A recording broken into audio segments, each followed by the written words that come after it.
Hi friends, Radhe Radhe. But Savitri व्रत की बहुत बहुत शुभकामनाएं। सभी माता बहना, मैं आप तुम सब के पतियों की उम्र भगवान लंबी रखे, सभी के पति स्वस्थ और सुरक्षित रहें। तो आज के दिन सभी सुहागन स्त्रियां अपने पति की लंबी उम्र के लिए व्रत करती हैं और इस व्रत में बट के पेड़ की पूजा होती है। वो क्यों होती है? क्योंकि बट बरगद के पेड़ को सबसे ज़्यादा संपन्न माना गया है। उसकी उम्र सबसे ज़्यादा होती है, उसकी जड़ें बहुत दूर दूर तक फैलती हैं और उसकी डालियाँ भी बहुत लंबी लंबी होती हैं और मतलब एक समृद्ध होता है। और उसमें उसके जड़ में भगवान ब्रह्मा जी का वास होता है और तने में भगवान विष्णु और शाखाओं में भगवान भोले का वास होता है, इसलिए बट की पूजा की जाती है। तो और इसमें महादेवी सावित्री की पूजा होती है। तो मैं कहानी स्टार्ट करती हूँ। अश्वराज राजा थे। अश्वराज राजा की कोई भी संतान नहीं थी। फिर उन्होंने बहुत पूजा, धर्म, यज्ञ बहुत किए, लेकिन फिर भी कोई परिणाम नहीं निकला। फिर उन्होंने एक सावित्री माता के पूजा आराधना की और वह दिन में रोजाना 1,00,000 आहुति देते थे। प्रसन्न हुई और उन्होंने वरदान दिया कि आपको ऐसी पुत्री की प्राप्ति होगी जो कि धर्म का बहुत बड़ी स्थापक होगी। वह अलग ही होगी, सबसे खास होगी और वह बहुत ही पुण्य आत्मा होगी। तो माता सावित्री की कृपा से उनके घर में एक पुत्री का जन्म हुआ। माता सावित्री के वरदान से उसका जन्म हुआ था, इसलिए उसका नाम सावित्री ही रखा था उसके मम्मी पापा ने। अब वह धीरे धीरे वह कन्या घर में बड़ी होने लगी। वह बड़ी हो रही थी तो बहुत ही पूजा पाठ, धर्म कर्म में उसका मन लगता था। वह बेशक से राजमहल में रहती थी, लेकिन उसके अंदर घमंड नाम की कोई चीज नहीं थी। वह दास दासियों से भी प्रेम पूर्वक बात करती थी। उसको कोई भी छल कपट वाली बात नहीं थी। अमीर गरीब और चमक धमक उसको बिल्कुल भी गुमराह नहीं कर सकती थी। अब वह पूजा पाठ में भी धर्म कांडों में ज्यादा रहती थी। उसको ऋषि तपस्वियों की बातें ज्यादा अच्छी लगती और यश वैभव की तरफ उसका ध्यान थोड़ा कम रहता था। अब क्या हुआ, धीरे धीरे वह कन्या बड़ी होने लगी। वह बड़ी होने लगी तो कोई भी उसके लिए बहुत अच्छा वर नहीं मिल पा रहा था। तो फिर अश्वराज राजा ने कहा, बेटी आप वह वक्त आ चुका है कि आपकी शादी कर दी जाए। आप अपने वर का चयन खुद करो। अपना स्वयंवर अपना स्वयंवर आप खुद ही पूरा करो। तो एक रथ में बैठकर सावित्री अपने कुछ सैनिकों के साथ भ्रमण पर निकली। उसको बहुत राजे महाराजा दिखे, बहुत ही चमक धमक, बहुत बड़े सम्राट, लेकिन उसकी आंखों में बिल्कुल भी वह छाए नहीं। उसकी मन में बिल्कुल भी छवि नहीं आई। फिर वह चलती गई। फिर वह एक घने जंगल की तरफ प्रस्थान करने लगी। घने जंगल की तरफ गई तो वहां पर एकदम से उसके मन को शांति सी मिलने लगी। वहां पर चिड़ियों की प्यारी चहचहाट की आवाज और यज्ञ हवन की ध्वनि आ रही थी, जाप की ध्वनि आ रही थी, सुगंध आ रही थी हवन की। फिर उसने कहा, रथ को और आगे लेकर चलो। फिर वह सैनिक रथ को और आगे ले गए। आगे जाकर फिर उसने देखा कि एक कुटिया थी। वहां पर एक युवक बहुत भक्तिपूर्ण व्यवहार करते उसने देखा। फिर उसने देखा कि वह काफी समय रुककर उसने वहां पर देखा तो वह अपने माँ बाप की सेवा करता नजर आया और हवन यज्ञ पूजा पाठ करते हुए और अपनी छोटी सी कुटिया की साफ सफाई करते हुए उसके मन में एक मुस्कुराहट आई, वो बहुत खुश हुई और उसके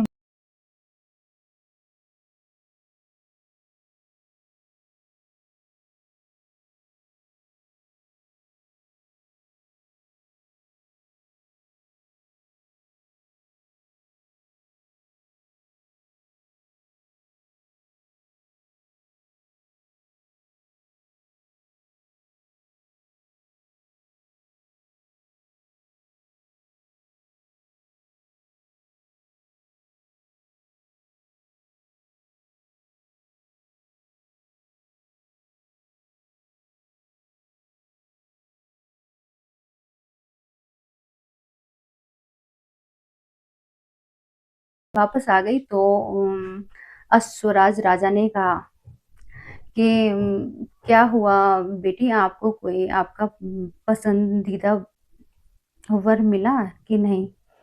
तो उन्होंने कहा, हाँ पिताजी, मैंने वर ढूंढ लिया है। वह कोई राजा है ना महाराजा है, लेकिन जो मेरी चाहत है वह सब खूबी उनके अंदर है। तो उन्होंने कहा कि कहाँ के राजा हैं? कि वह कोई राजा नहीं है, वह वन में एक कुटिया में रहते हैं।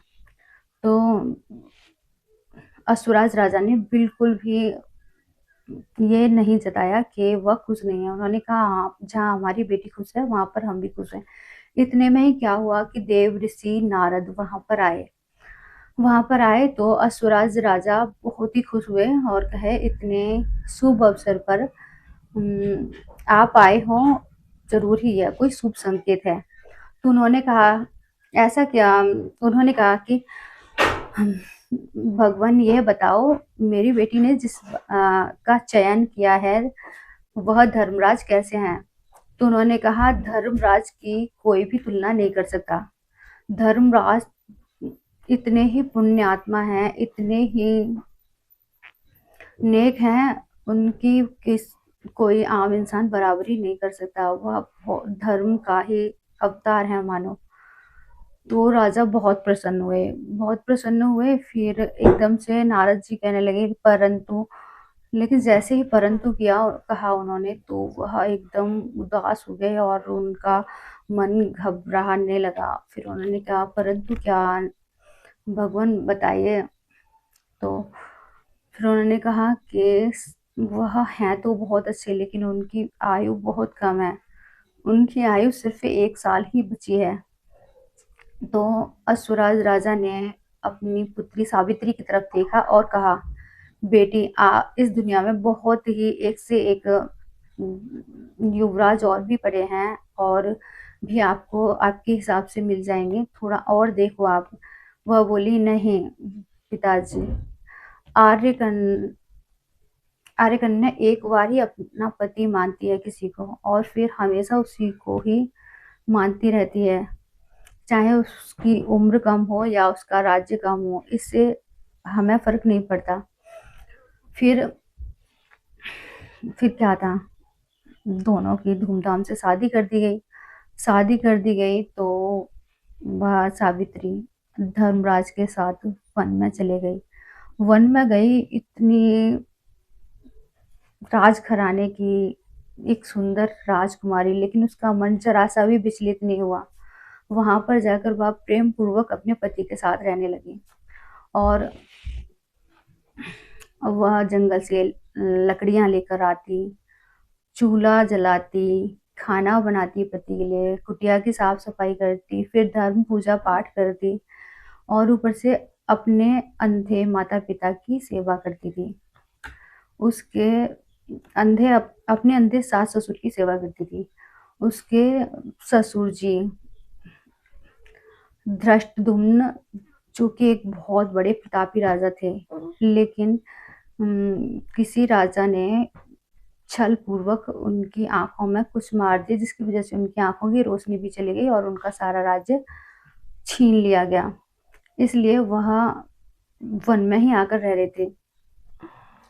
अब उसने वो बहुत सेवा पूजा पाठ कर दी, जिससे कि पूरा उनकी कुटिया का माहौल बहुत ही खुशी पूर्वक हो गया। अब धीरे-धीरे वह अपने पति को बहुत सेवा करती थी और बहुत ही खुशी देने की हर पूरी कोशिश करती थी। अब एक दिन की बात है, धीरे-धीरे क्या हुआ कि 1 साल पूरा होने को आया। अब 1 साल पूरा होने को आया, उसने पहले ही अन्न छोड़ दिया था। अन्न छोड़ दिया और वह कठोर सावित्री माता की पूजा करने लगी। मन में यही कामना थी कि मेरे पति की उम्र बढ़ जाए, कम ना हो, बढ़ जाए। अब वह यही पूजा पाठ यही कामना लेके पूजा करती है। उसके पति ने कहा, धर्मराज ने, आपने कई दिन से खाना नहीं खाया है, ऐसा क्यों? आप खाना खाइए। लेकिन उसने कहा कि सब ठीक है, आप मुझे किसी बात के लिए रोक-टोक मत करो, मैं जो कर रही हूँ वो मुझे करने दीजिए। इधर में सासू माँ, ससुर जी उन्होंने भी कहा, बेटा कुछ खा लो। उन्होंने कहा, आप मेरी चिंता मत करिए, माँ, बाबूजी आप मेरी बिल्कुल भी चिंता मत कीजिए, मैं ठीक हूँ। सावित्री माता की पूजा करती और अपने पति की लंबी उम्र की कामना करती और अपने पति का बहुत ध्यान रखती थी, सास-ससुर की भी सेवा करती। अब धीरे-धीरे उसको भय सताने लगा, जो कि नारद मुनि के मुँह से उसने बात सुनी थी कि सत्यवान की उम्र कम है। अब इससे वह बहुत ही दुखी हो रही थी यह सोचकर। धीरे-धीरे क्या वह दिन भी आ गया जबकि उसकी उम्र का सिर्फ 1 ही साल बचा था, 1 ही दिन बचा था उसकी उम्र पूरा होने में। वह फिर सुबह से सत्यवान को देखे जा रही थी। सत्यवान बोले, अब मैं लकड़ी काटने जा रहा हूँ, आप यहाँ पर ही रहो। तो वह बोली, आज आपके साथ मैं भी जाना चाहती हूँ। तो बोले, आप चलकर क्या करोगी? आप यहीं पे रहो। कि नहीं, मैं आपके साथ जाना चाहती हूँ, मैं आज आपको बिल्कुल भी छोड़ने का मन नहीं है। तो उन्होंने कहा, ठीक है। तो दोनों साथ में चलती है, दोनों साथ में चलती है। अब जंगल से होके जा ही रहे थे कि सभी लोग उनको देख रहे थे। चिड़िया, जानवर, पशु पक्षी सब उनको देख रहे थे। उन सत्यवान बहुत ही पुण्य आत्मा थे, दोनों की जोड़ी बहुत ही जम रही थी। अब वह एक वृक्ष के नीचे रुक गए। फिर उन्होंने कहा, मैं लकड़ी तोड़ लेता हूँ, आप यहाँ पर बैठ जाओ। तो वह लकड़ी काटने लगे। वह लकड़ी काट ही रहे थे तो उन्होंने कहा, सावित्री मेरे सर में बहुत तेज का दर्द हो रहा है। तो वह बोली, आप नीचे उतर कर आ जाइए। फिर वह नीचे उतर कर आए तो वह कहने लगे, मेरे सर में बहुत ही तेज तेज का दर्द हो रहा है, असहनीय दर्द हो रहा है। तो उन्होंने अपने गोद में सत्यवान को लिटा लिया और वह सर दबाने लगी। थोड़ी ही देर में उनकी आवाज बहुत तेज लड़खड़ाने लगी और वहां पर एक दिव्य शक्ति प्रकट हुई। देखा तो सामने धर्मराज खड़े थे। धर्मराज उस सत्यवान की आत्मा को लेकर जाने लगे। सावित्री ने बहुत प्यार से अपने पति को अपनी गोद से उनका सर उठाया और नीचे रखकर वह चलने लगी। वह चलने लगी तो धर्मराज के पीछे पीछे। अब धर्मराज जी आगे आगे और वह पीछे पीछे। धर्मराज जी को इस विषय में कुछ भी पता नहीं था। धर्मराज जी को इस विषय में कुछ भी नहीं पता था। वह आगे चलते जा रहे थे, चलते जा रहे थे। उसने धर्मराज जी ने मुड़कर देखा तो सावित्री उनके पीछे पीछे आ रही थी। उन्होंने कहा, पुत्री आप मेरे पीछे क्यों आ रही हो? सत्यवान की उम्र पूरी हो चुकी है, इसलिए मैं उसके प्राण लेके जा रहा हूँ, लेकिन आपकी उम्र काफी है, इसलिए आप मेरे साथ नहीं जा सकती। तो उसने बहुत प्यार से उत्तर दिया कि मैं धर्म के पीछे चल रही हूँ, भला इसमें क्या बुराई है? धर्म के साथ साथ चलना कोई बुराई है क्या? या तो मेरे भाग्य हैं जो मैं आपके साथ आपके पीछे पीछे चल रही हूँ।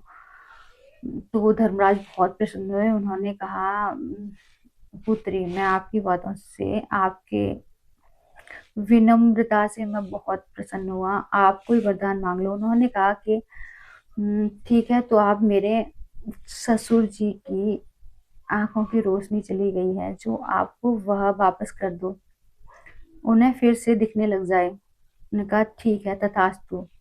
अब उनकी आंखों की रोशनी वापस आ गई।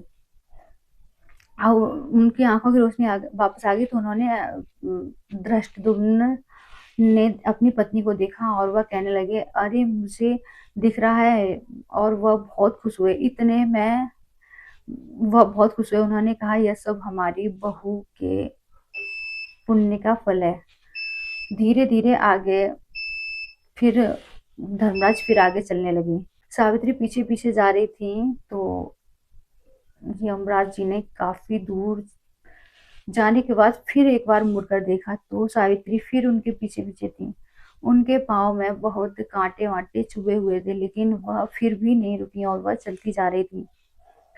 फिर उन्होंने कहा, पुत्री, आप अभी भी मेरे पीछे आ रही हो, आप क्यों नहीं लौट जाती? वह बोली, आप मुझे क्यों रोक रहे हो? मेरा धर्म है मेरे पति के साथ देना, और वह जहाँ जहाँ जाएंगे वहां वहां मैं भी जाऊंगी। मैं नहीं लौटूंगी। मैंने वचन दिया था, मैं अपने पति का हर हालत में हमेशा साथ दूंगी। और आप तो धर्मराज हैं, धर्म के पालनहार हैं, और मुझे धर्म पर चलना बहुत अच्छा लगता है। मैं धर्म के पीछे पीछे चल रही हूँ, धर्म के साथ चल रही हूँ, इसमें बुरा क्या है? यह तो मेरा भाग्य है। तो उसकी प्यारी प्यारी बातों से वो बहुत प्रसन्न हो गए। उन्होंने कहा कि आप ऐसा करो, मैं आपसे बहुत प्रसन्न हूँ, आप एक वरदान मांग लो, सिर्फ सत्यवान के प्राण को छोड़कर। तो उन्होंने कहा, मेरे ससुर जी का जो राज्य छिन गया था वह वापस मिल जाए। तो उन्होंने कहा तथास्तु। वह वापस मिल गया उनको। अब इधर में धृष्टद्युम्न के पास एक सैनिक आया। उन्होंने कहा, जिस राजा ने आपका राज्य छीन लिया था वह राजा की मृत्यु हो गई है, इसलिए आपका राज्य अब आपको वापस मिल गया है। आप चलो, सभी प्रजा आपको बुला रही है, आपको बहुत याद कर रही है। तो वह कहने लगे, हमारी पुत्र वधू कितनी ज्यादा अच्छी है, उसके पुण्य प्रताप से, उसके सती व्रत से हमारे साथ यह सब कुछ अच्छा अच्छा हो रहा है। इधर में उसने यमराज जी वरदान देकर चलने लगे, वो फिर पीछे पीछे चलने लगी। उन्होंने कहा कि फिर उन्होंने मुड़कर देखा काफी दूर पर। उन्होंने कहा, पुत्री, आप मेरे पीछे क्यों आ रही हो? आपको क्यों नहीं लौट जाती? आप लौट जाओ। कि आप मुझे मत रोकिए, मैं अपने पति को ऐसे नहीं छोड़ सकती। तो उन्होंने कहा, वह मर चुका है और तुम्हारी उम्र अभी काफी है, तुम क्यों नहीं समझती? और जीवित इंसान मेरे साथ नहीं जा सकता, और मृत इंसान की आत्मा ले जाना मेरा फर्ज है, मैं लेकर ही जाऊंगा। तो वह बोली, कोई बात नहीं, मैं धर्म धर्म के साथ चल रही हूँ, धर्म के रास्ते पर चलना तो कोई गलत नहीं है ना। मैं धर्म के पीछे पीछे चल रही हूँ, मतलब कि धर्म के रास्ते पर चल रही हूँ। वह बहुत ही फिर प्रसन्न हो गए दोबारा। फिर तीसरी बार उन्होंने कहा, बेटी, आपकी बातों से तो मेरा मन गदगद हो गया, मैं बहुत खुश हूँ। आप और कोई वरदान मांग लीजिए, आप कोई और वरदान मांग लीजिए। यमराज जी उसकी वाणी की मधुरता और उसका संयम देखकर प्रसन्न हुए। वह बोले, पुत्री, मैं आपसे बहुत प्रसन्न हूँ, आप कुछ वरदान मांग लो। आप इतना दुखी हो, फिर भी आप धर्म पर चल रही हो, और फिर भी आपने अपनी वाणी की मधुरता नहीं छोड़ी, और ना ही अपने संयम छोड़ा, ना ही अपना धर्म कर्म छोड़ा। मैं आपसे बहुत प्रसन्न हूँ, आप एक वरदान और मांग लो।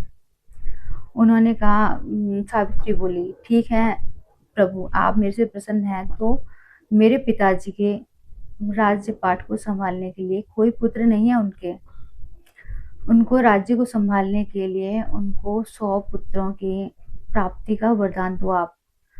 तो धर्मराज ने कहा, ठीक है पुत्री, तुम्हारे 100 भाई होंगे और वह तुम्हारे पिताजी के राज्य को बहुत अच्छे से चलाएंगे। अब यमराज जी चलने लगे और वो उनके पीछे पीछे चलने लगी। अब फिर उनके पीछे पीछे जा रही थी। उन्होंने कहा,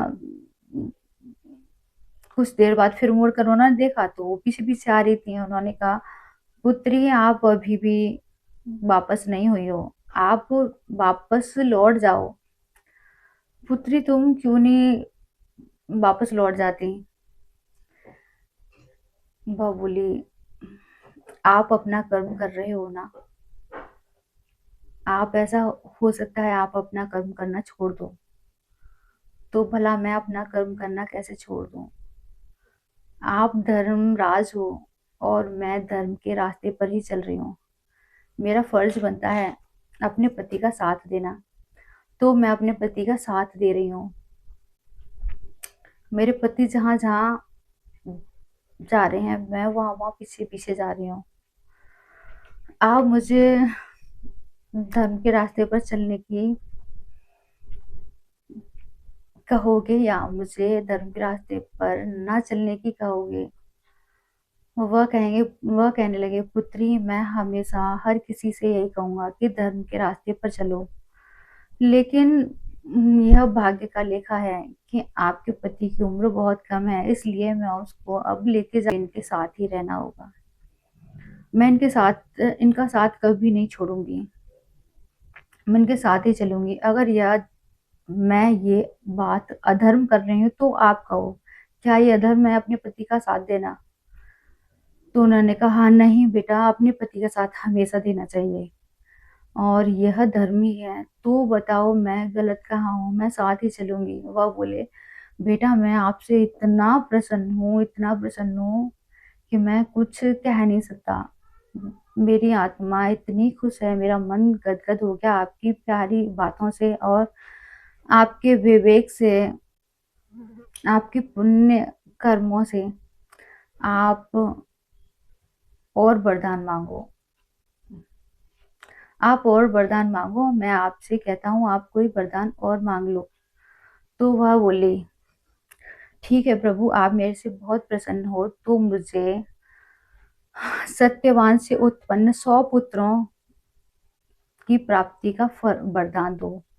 धर्मराज जी ने बिल्कुल भी नहीं सोचा और तथास्तु बोल दिया।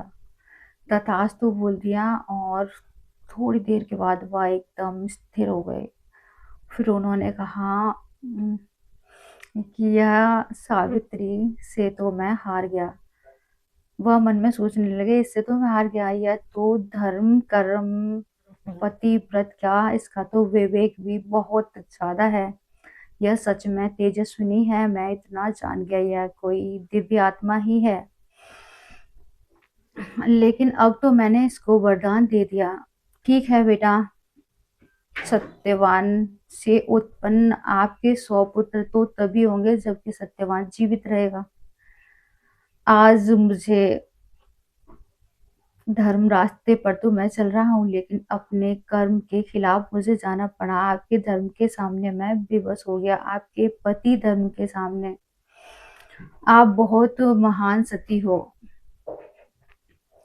आपका नाम युगों युगों तक कोई नहीं भूल पाएगा और मैं तुम्हें तुम्हारे पति की लंबी उम्र की का वरदान देता हूँ। आप अपने 100 पुत्रों के साथ सत्यवान और सावित्री दोनों की गाथा युगों युगों तक लोग सभी याद करेंगे और तुम्हारी कथा को कहने के बाद ही सभी सुहागन स्त्रियां यह वट सावित्री व्रत पूरा करेंगी। आज मैं आपके पति के प्राण आपको वापस करता हूँ। उनके सांस वापस आने से पहले ही उनको फिर दोबारा गोदी में ही बिठा लिया। गोदी में बिठा लिया। जब उन्होंने आंखें खोली तो उन्होंने कहा, जैसे बहुत गहरी नींद से जगा हूँ। वह बोली, हाँ स्वामी जी, लेकिन यह अब सब कुछ ठीक हो गया है, अब आप किसी प्रकार की चिंता मत करें। वह बोले कि क्या था ऐसा, ऐसा क्या हुआ था मुझे बताओ। कि कुछ नहीं हुआ, सब कुछ ठीक है, अब सब कुछ ठीक है और आगे भी सब ठीक होगा। इतने में वहाँ वहां पर पहुंचे, वह अपनी कुटिया पर पहुंचे तो वहां पर देखा कि उनके ससुर जी ने पूरे में दीपक ही दीपक जला रखे थे। और उन्होंने कहा, मेरी बहू साक्षात लक्ष्मी है, वह आएगी तो उसके लिए आज मेरी आंखों की ज्योति आ गई है, तो मैं आज उसका दिल से स्वागत करता हूँ। मैं अंधा था तो मैंने उसका रूप भी नहीं देखा, रूप गुण कुछ भी नहीं जान पाया। आज मैं उसका दिल से स्वागत करूंगा। तो उन्होंने बहुत सारे दीपक ही दीपक जला रखे थे और सासू माँ ससुर जी दोनों ही पूजा की थाली लेकर सत्यवान और सावित्री का दोनों ने आरती उतारी और फिर जाकर कुटिया में प्रवेश किया। फिर उन्होंने कहा, बेटा आप आई तो इस कुटिया में थी, लेकिन आपके पुण्य प्रताप से, उनसे सती व्रत से उनको उनका पति, साम्राज्य और उनके भाई और उनके सास ससुर जी की दृष्टि सब कुछ मिल गया। यह सब कैसे हुआ? धर्म के रास्ते पर चलने से। इसलिए हम सबको धर्म के रास्ते पर चलना चाहिए। धर्म कर्म करो, बाकी फल तो भगवान देंगे ही देंगे।